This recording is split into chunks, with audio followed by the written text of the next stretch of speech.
list item. Again, I'm not going to worry about what this has to do with the form. I'm just going to make a function that creates a list item. So what does it need from the outside world to do that?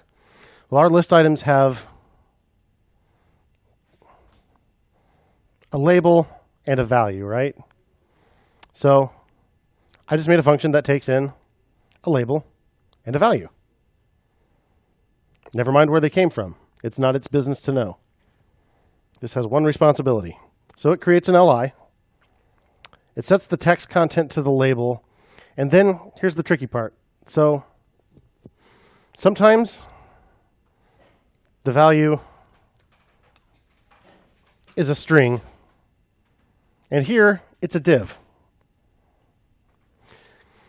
So text content is fine for a string.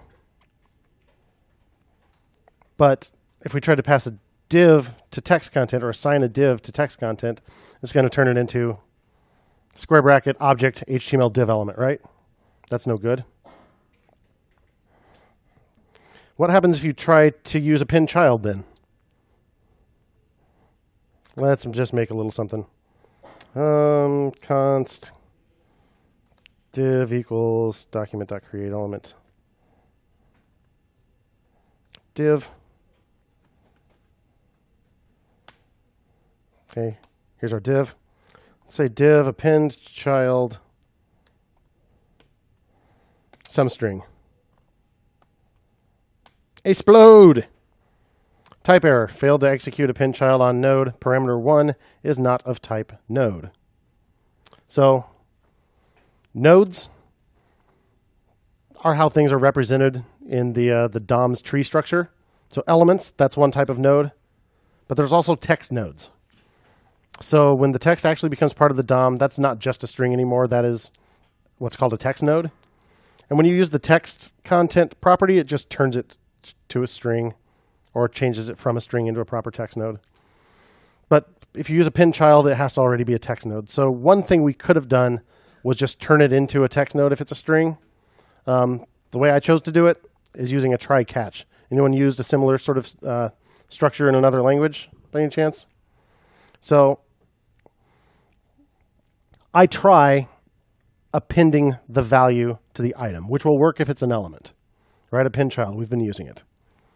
But what this does is if that raises an error, if there's an exception like this, it'll run this catch block and it'll pass in the error or the exception as an argument essentially.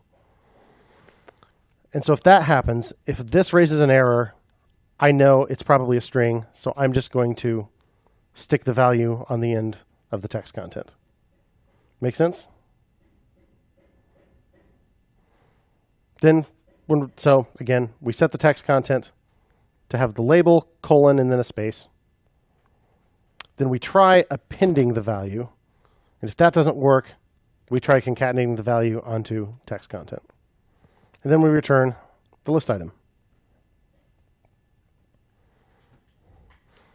So let's try that. Okay, label and value, huh? So render list item. Sure, what that's it. Dog breed, corgi. Did I not refresh the page? Yay, it gives me an LI with the label of dog breed and value of corgi. Doesn't matter where the arguments are coming from, right? Doesn't have to be from a form. All this does is take something in, give me an LI out. Piece of cake. Now, what if that weren't corgi? What if that were an HTML element? Let's just make something const strong equals document dot create element strong. And let's say render list item dog breed strong. I have an LI, and inside there, yep, I have the text dog breed colon space, and then I have a strong element. So it can handle either type of input. Good job, us. So that's half of it. That's the renderListItem function. But then how do we call it? So who all did this? I mean, not this way, but who all wrote renderListItem one way or another? Those the only people who did their homework? All right, I'll try not to take it personally. It's your future. So did you just call it 3 times? Or did you like do some sort of a loop? Who did some sort of a loop? Cool. What kind of loop do you use, Joseph? A for loop? What'd you do, Kenny? Cool. I think I saw John's hand.